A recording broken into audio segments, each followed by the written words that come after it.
Halo Halo, kok. suaraku jelas gak ya? Jelas ya? Halo. Jelas, Jelas jelas. kok, Oke. Man. Suara Halo, aku gimana, jelas gak? gimana? Apa kabar? Oh, baik. Lumayan, Gimana nih baik, kok baik. Kevin sendiri? Nah, halo teman-teman semua nih. Udah lama gak ketemu Oke, ya? mungkin kok iya, buat perkenalan dulu nih. Buat ke Sobat Cuan semua mungkin yang belum kenal nih sama kok Kevin. Kenalan ya? Oke, Iya, halo kenalan dulu. semuanya, teman-teman nih mungkin yang baru join. Kita pernah live ya, kemarin dulu tuh ya. Jadi, salam Iya, kenal, gue Kevin dari Diskusi Investasi. Jadi, kita bakalan bahas tentang flow ya hari ini ya. Gue sendiri sih, personally, iya.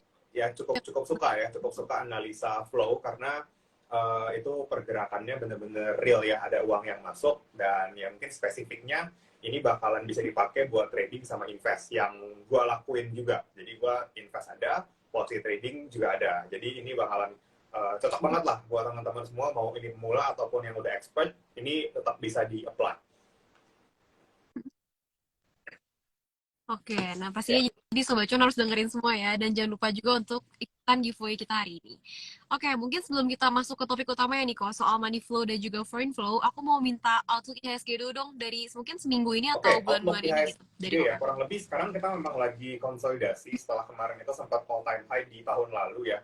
Terus sampai ke 2023 memang ya cukup Iya. terkoreksi, cuma sebenarnya range koreksinya udah mulai makin kelihatan ya. Nah, sekarang ini sebenarnya IHSG sudah Oh. ada di resisten ya, resisten jangka pendek. Jadi kalau teman-teman lihat di sini kayak Hmm. 6.900 sampai 6.950 itu krusial banget buat dijaga.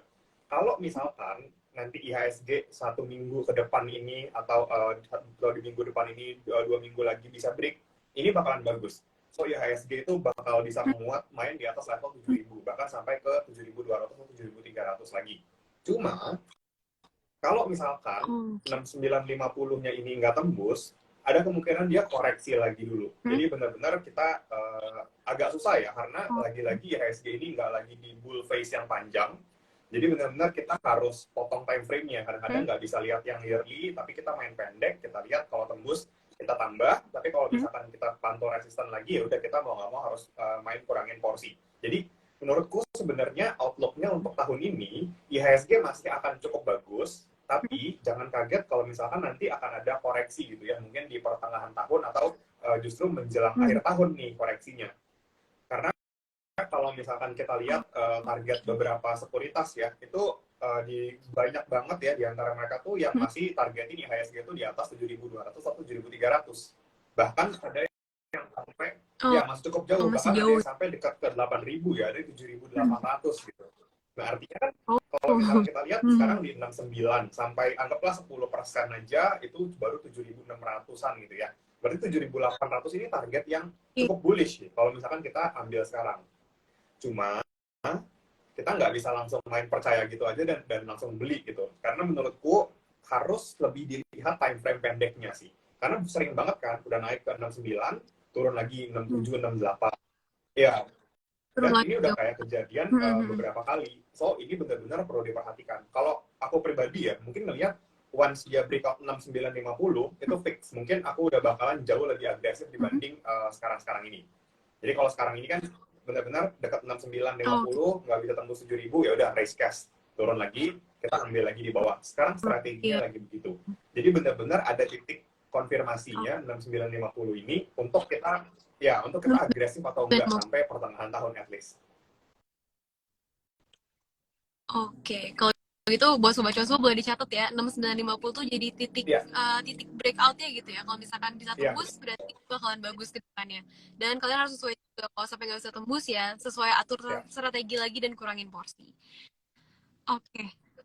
Mungkin Hmm. sekarang kita next ke question nih kok. Kan kemarin ini sempat saham-saham teknologi lumayan naik lagi ya setelah kemarin tuh koreksi habis-habisan juga. Nah, kalau outlook dari Ko Kevin sendiri ke IDX Tekno dan perusahaan Oke, teknologi itu sebenarnya kalau gimana ya? misalkan kita lihat ya, apa yang terjadi dari COVID gitu ya, dari pas pandemi, itu pemerintah benar-benar support Ya. saham-saham yang industrinya beneran gitu ya. Contohnya banking gitu, karena dia permodalan dan lending gitu. Itu Oh. menyangkut benar-benar kehidupan orang banyak. Nah, jadi kebijakannya itu akan Iya, iya. sangat-sangat menguntungkan sektor banking konvensional. Dan dan ketika Hmm. suku bunga tinggi itu akan sangat nyiksa si sektor teknologi ya. Kayak kemarin kita lihat Arto ya yang justru udah profit ya, balik dari rugi jadi profit, harga sama justru turun drop jauh. Nah, ini tuh kebijakan, memang kebijakan kita nggak bisa lawan ya. Karena yang bisa kita lihat adalah kemarin ketika sektornya itu kehajar market, itu ketika kebijakannya balik arah, balik badan, maka ketika naik itu juga akan paling kencang. Jadi kalau misalkan kita semua yakin nih, suku bunga kemarin inflasi udah tinggi, suku bunga bakalan pivot nanti 25 BPS gitu ya, the Fed, terus nanti turun jadi 0 atau bahkan malah ngurangin di tahun depan, maka sektor teknologi ini bakalan jadi kencang banget. Wajar, karena ketika mereka turun pun, turunnya benar-benar parah kan, habis banget gitu kan, turun 60%, 70%. Jadi once kebijakannya balik arah, reboundnya juga akan paling tinggi. Dan outlook-nya gimana untuk teknologi di tahun ini? Menurutku 1 tahun atau 2 tahun ke depan, teknologi ini bisa jadi porto yang mengubah total return kita.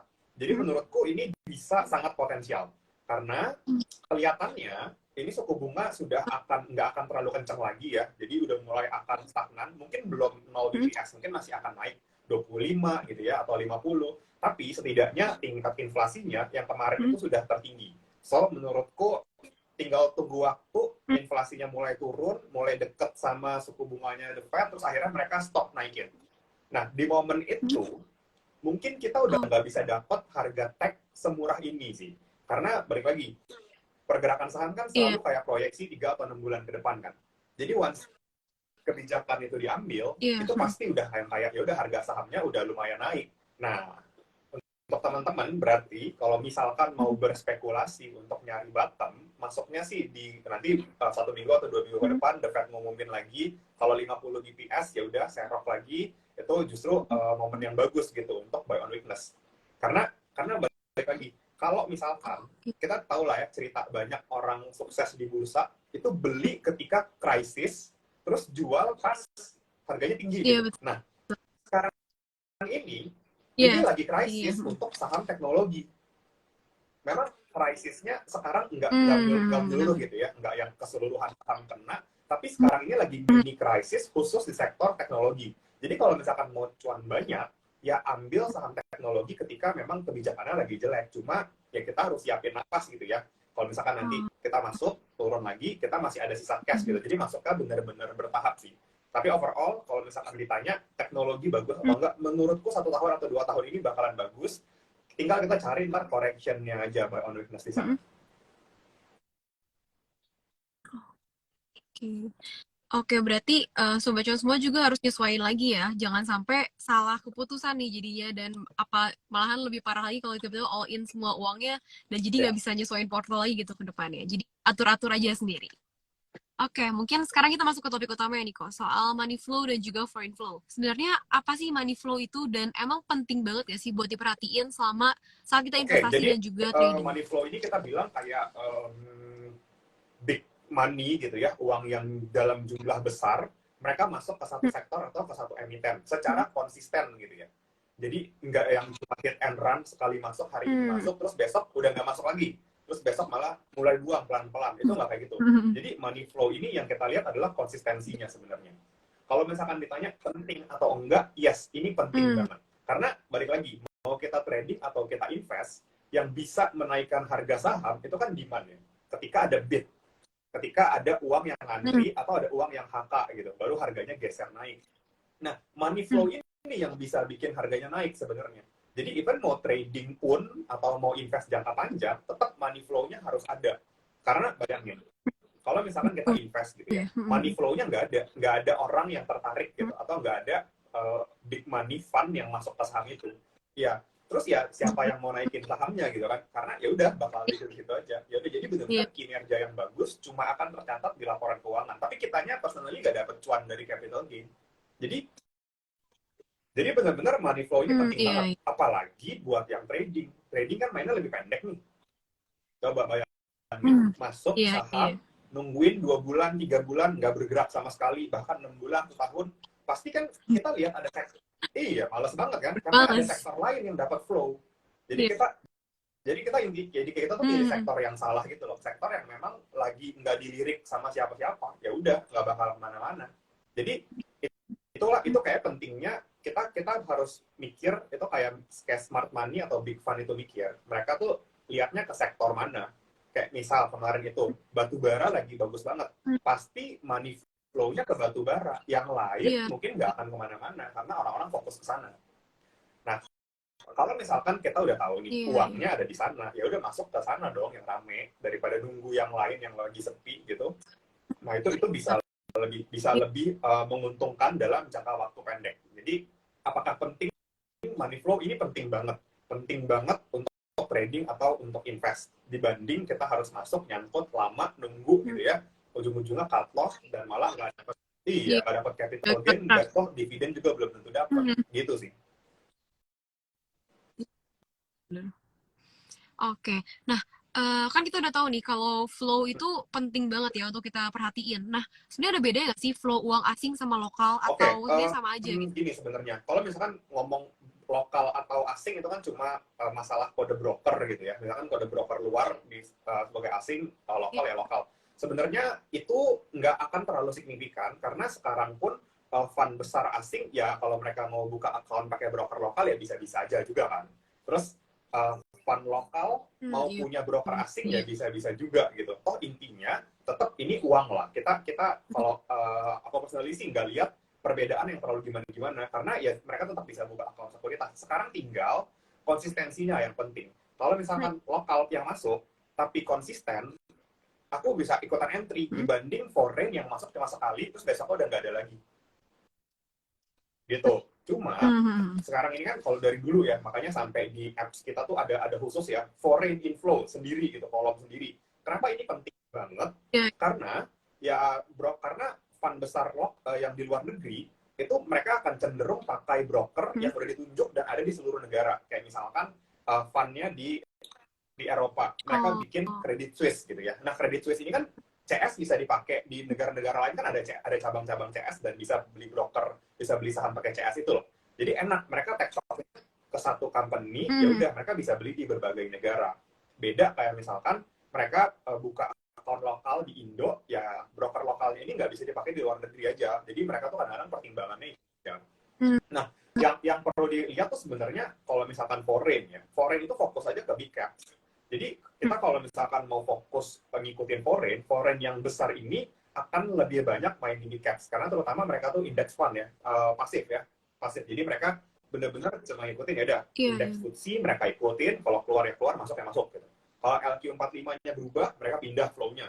Jadi benar-benar cuma pasif fund. Dan biasanya mainnya di caps karena mereka harus masuk ke saham yang cukup liquid, jangan sampai nyangkut gitu karena uang mereka besar banget kan. Gitu sih. Kalau misalkan kita soal ya lokal atau foreign, kalau misalkan mau lihat foreign lihat di caps aja deh. Tapi di second liner atau di third liner itu udah dianggap sama lah. Ya, oke. Berarti sebenarnya yang penting mau foreign ataupun lokal itu yang penting konsistensinya ya, yang kita lihat itu. Karena yang bakal ngaruh juga punya dan kita. Iya. Karena gini. Kalau misalkan mereka ini benar-benar big money, mereka ini nggak akan cukup masuk satu hari hit and run gitu. Jadi masuk 100 miliar sehari itu nggak cukup. Kalau misalkan mereka benar-benar mau akumulasi dan menurut mereka bagus, mereka akan ambil jumlah banyak dan ketika satu hari nggak cukup, mereka akan beli lagi besoknya atau lusa atau minggu depan gitu ya pas harganya cocok. Nah ini sebenarnya konsistensi yang ini yang kita cari. Jangan-jangan mereka cuma mau masuk sedikit, makanya masuknya cuma sekali. Gitu sih. Iya. Oke. Nah, mungkin selanjutnya nih kok. Sebenarnya gimana sih cara kita screening saham yang money flow-nya bagus? Kan dari tadi diomongin nih, kita harus cari yang money flow-nya ada gitu, flow-nya ada uang yang masuk gitu. Itu cara kita screening gimana sih? Cara paling gampang untuk lihat ada flow atau enggak itu sebenarnya dari volume, dari bar volume.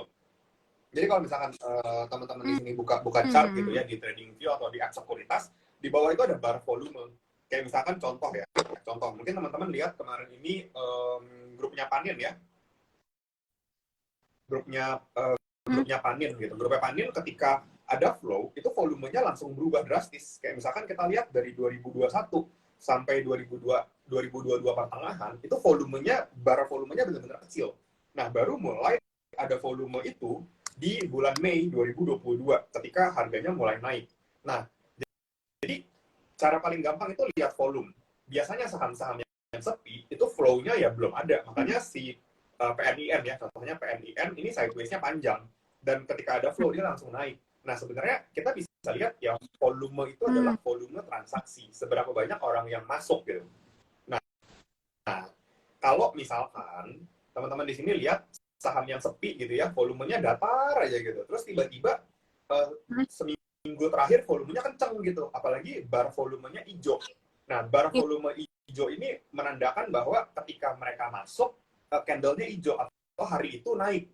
Artinya, orang yang masuk banyak di hari itu bikin harga sahamnya naik. Dan itu bagus. Artinya mereka beli ya memang untuk naikin harga dan average mereka cukup tinggi. Jadi benar-benar dari itu. Jangan sampai hijaunya tinggi nih satu hari, terus besoknya merah, terus volumenya sama. Nah, itu sebenarnya berarti kita bisa hitung mungkin mereka jualan besoknya. Gitu. Tapi selama bar candle hijaunya untuk volumenya tinggi itu lebih banyak, berarti kita bisa ngomong, oke, buyer-nya ada, tapi seller-nya sedikit. Karena volume merahnya kecil. Ya. Gitu. Oke, berarti lihat barnya ya, kalau misalkan buat screening money flow yang paling gampang. Nah, kan dari tadi udah dibahas juga nih kok, soal kalau money flow itu penting banget, entah itu untuk investasi atau untuk trading. Tapi sebenarnya lebih cocok ke yang mana sih? Lebih cocok ke yang lebih butuh untuk investasi atau trading sih kita perhatiin money flow sebetulnya kalau ini? ditanya gitu lebih cocok untuk trading sih. Karena kalau untuk trading, orang itu kan akan cenderung lebih pendek ya waktunya ya. Jadi ketika ada flow, mereka baru mau masuk. Beda mungkin ya sama yang invest, kayak ya udah misalkan invest, kayak contohnya Pak Lokeng Hong deh. Pak Lokeng Hong punya ini ya, punya Pak Nid juga, punya Petro ya, PTRO ya, Petrosi. Nah, sekarang kayak kita lihat ya, Petrosi ini kan udah ya rally dari bawah, cuma volumenya yang benar-benar tinggi itu ya di momen-momen tertentu aja. Nah, sekarang kalau misalkan kita mau invest, kita masuk memang pas sepi.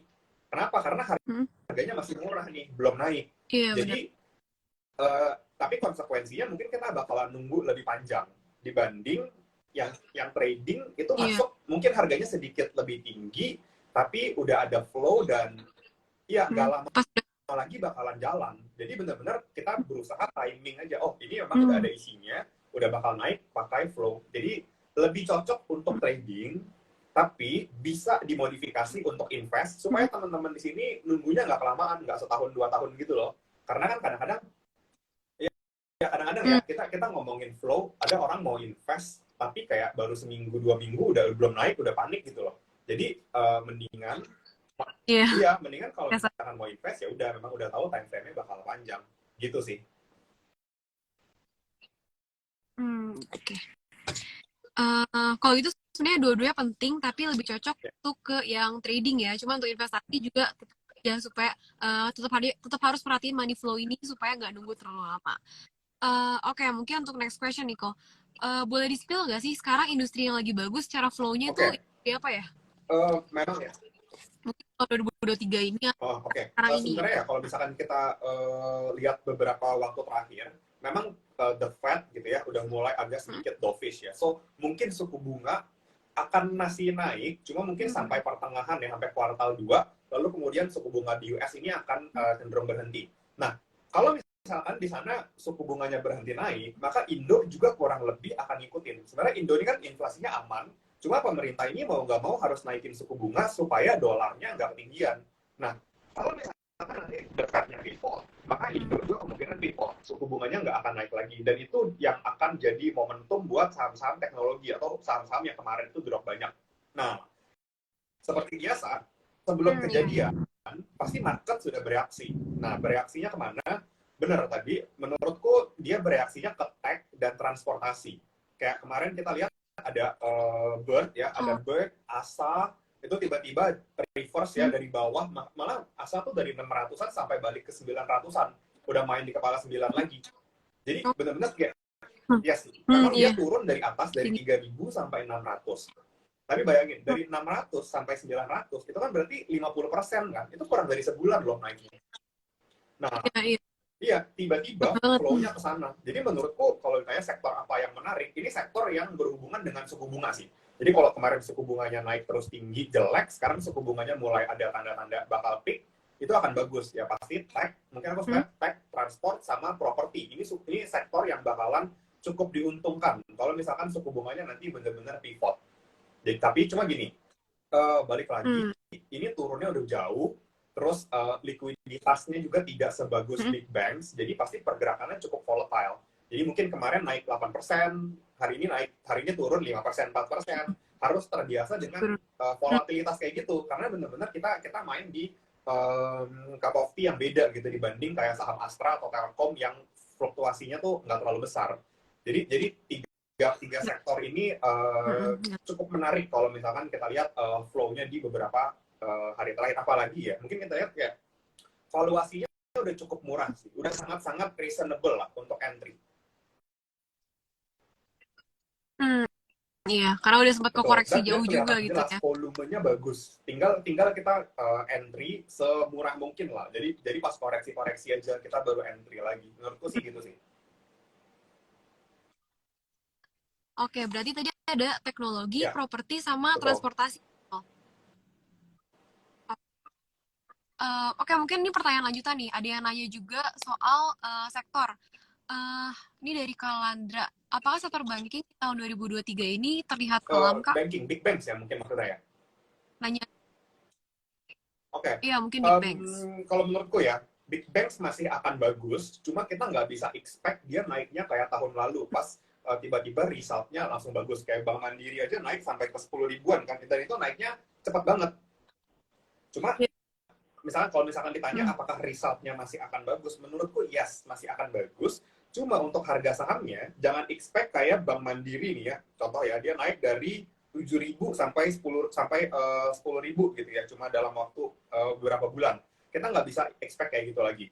Jadi mungkin sudah akan relatively ya nggak akan terlalu sekencang itu. Cuma masih cukup oke secara sektor gitu ya. Nah, kalau misalkan teman-teman mau memang masukannya big banks gini ya, ya udah memang benar-benar ini bisa melihat flow-nya dari foreign. Karena biasanya yang beli banyak dan bikin naik itu ya foreign. Dan teman-teman di sini bisa mulai lirik kalau misalkan nanti dia sudah terkoreksi untuk buy on weakness. Jadi benar-benar barang-barang kayak gini aku saranin selalu buy on weakness aja dibanding kita ngejar barang pas udah naik. Jadi ya, jadi mungkin nanti once Hmm. kayak misalkan ada correction gitu ya, mungkin yang koreksi yang cukup besar di IHSG, pasti kan bobotnya ke banking yang lumayan drop. Nah, itu kita bisa Iya. entry untuk share buy on weakness di saham-saham bank. Ya. Oke, semoga menjawab ya tadi buat yang nanya. Eh, ada yang nanya nih kok soal kalau misalkan pemula apa aja sih yang harus disiapin? Kan hari ini bahas soal flow ya. Apakah mereka harus belajar dari flow dulu atau dari apa dulu nih buat pemula yang mau masuk saham?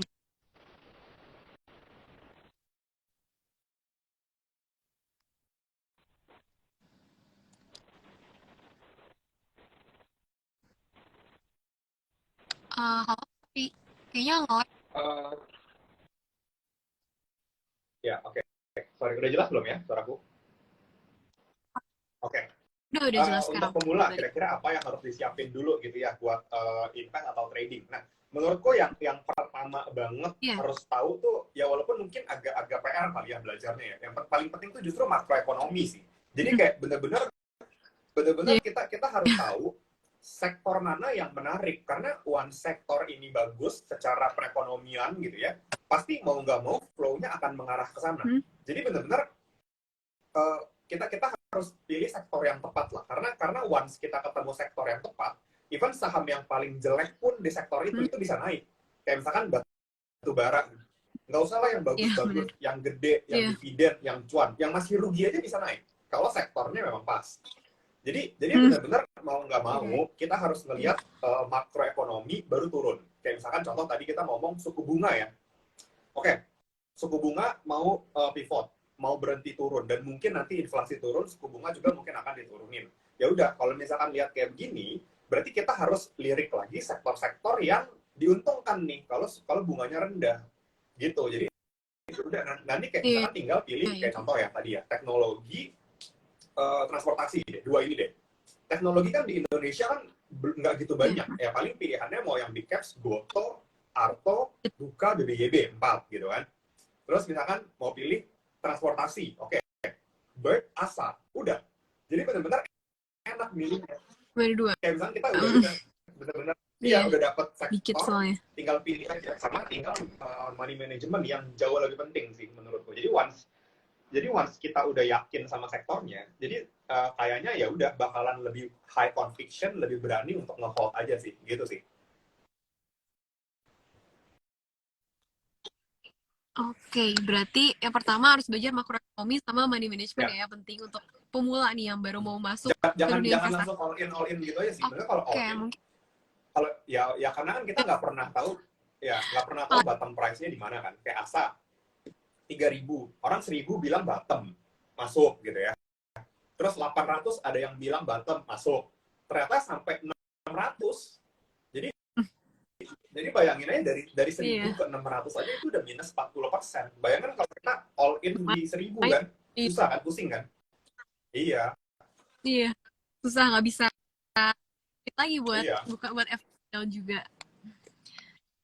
Oke, ini next ada yang nanya lagi nih kok soal mandiri. Mandiri mau Oke, stock split, gimana view-nya kok? oke, untuk banking, memang kita harus kalau stock split Mm, itu memang nggak akan ada perubahan dari valuasi atau apa ya. Itu cuma harganya kepotong setengah.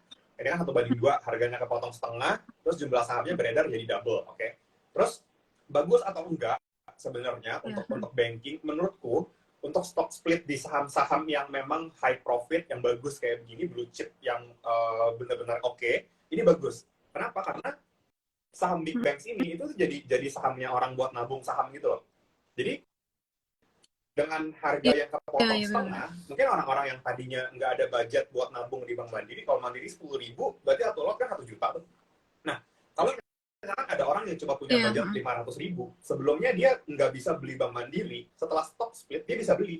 Jadi jadi bagus bisa. untuk secara likuiditas. Cuma balik lagi, stock split Hmm, ini tidak iya. berarti harganya akan naik, valuasinya jadi murah, terus profitable-nya jadi profitnya jadi lebih besar. Enggak. Cuma likuiditas dan ada buyer baru aja yang lebih bisa masuk untuk nyicil saham. Aku lihat gitu sih. Cuma secara overall ya, kalau misalkan kita lihat Hmm, historical, ya banking setelah stock split bagus. iya, betul. Kayak contohnya BBCA waktu itu ya, setelah stock split Ya, jadi betul. lebih Jadi jalan lebih gitu. rame lah. Sahamnya nggak lama. Betul. Oke, mungkin buat penutup juga nih kok, ada yang nanya. Kan tadi belajar ekonomi sama money management. Ada yang nanya nih, rekomendasi Rekomendasi apa, dari mana sorry? kok? Oh, Belajar oke. makroekonomi, soal Jadi makro. gini, makroekonomi itu benar-benar luas dan sangat dinamis ya. Jadi kita mau nggak mau pasti setiap case kayak beda gitu ya. Kayak misalkan pandemi COVID gitu ya, terus suku bunga naik ini itu ya karena dulu mungkin belum pernah kejadian, jadi something new gitu loh. Nah, menurutku ya, sekarang ini Iya, yang paling mudah dan paling gampang itu sebenarnya nontonin live IG ya kayak tiap malam kan pasti teman-teman di sini follow banyak account kan. Nah, itu tuh isinya orang-orang yang sharing dan pasti mereka pakai makroekonomi untuk analisa itu. Jadi kebanyakan orang kan metode analisa kan top down ya berarti ya. iya, Kalau kalau makro terus baru ke company gitu ya.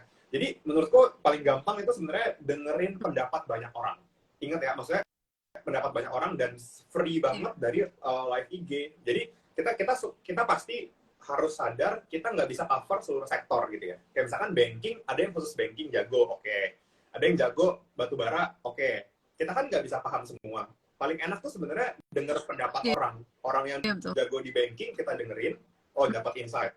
Orang yang jago di call kita dengerin juga, dapat insight juga. Jadi bener-bener Dengan, kita udah bener tinggal collect informasi, terus tinggal pilih yang mana yang paling cocok sama kita. Mungkin menurutku itu yang paling enak sih sekarang. iya, betul. Jadi pastinya kalian bisa nyari-nyari di YouTube juga nih soal buat belajar dasar makroekonominya. Selanjutnya kalian tinggal ikutin news aja dan juga dengerin pendapat-pendapat orang lain. Jadi kayak Ya, Ko Kevin tadi bilang juga. Oke, semoga udah hampir semua kejawab ya pertanyaannya. Semoga cukup menjawab dan cukup membantu IG Live hari ini buat Sobat Cuan semua. Sekali lagi aku mau yes. ucapin thank you juga buat Ko Kevin hari ini udah ngeluangin waktunya buat ngobrol-ngobrol dan juga ngasih Thank kita you. banyak banget insight baru. Thank you. Thank you so much, Kevin. Bye.